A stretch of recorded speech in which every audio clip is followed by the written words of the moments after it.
Bismillahirrahmanirrahim. Assalamualaikum warahmatullahi ta'ala wabarakatuh. Alhamdulillah, mandung puja dapo siroko Allah Subhanahu wa taala. Menansi selawat dan salam saban-saban kedanya pesampo ke panguli alam Nabi Muhammad Rasulullah sallallahu alaihi wasallam. Nan lon Muhammad Hanafiah. Orangnya nak ke tanggal 1 Oktober 2022.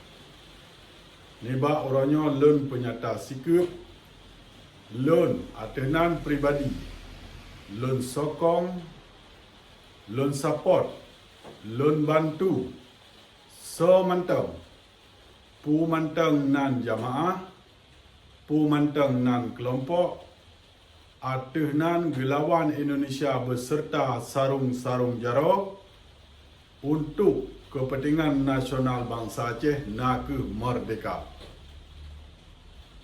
Oleh sebabnya, lon harap, lon himbau ke mandum jamaah pukul yang na di luar Nanggro maupun yang na di dalam Nanggro.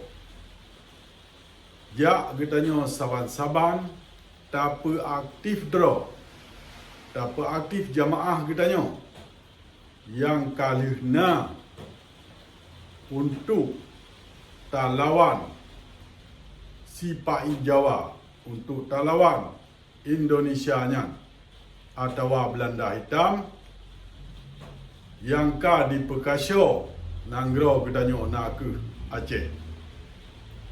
Oleh sebabnya jak ke katanya saban-saban talawan Indonesia dengan cara pu mantap, pu ke secara deh atau yang hana deh. Wate tak pegah yang deh memang deh tak kalon nama taule. Wate tak pegah barang hana deh tapi je tak rasa efek dari hana dehnya. Oleh sebabnya ke jak katanya saban-saban bantu membantu untuk kepentingan nasional bangsa Aceh. Menurut lon, cara tamasabah nak tasap sabah draw dalam sabah tujuan dan sabah lawan. Lawan tanya nak Belanda hitam atau Sipai Jawa atau Indonesia. Tujuan tanya nak pemerdeka Nanggro Aceh.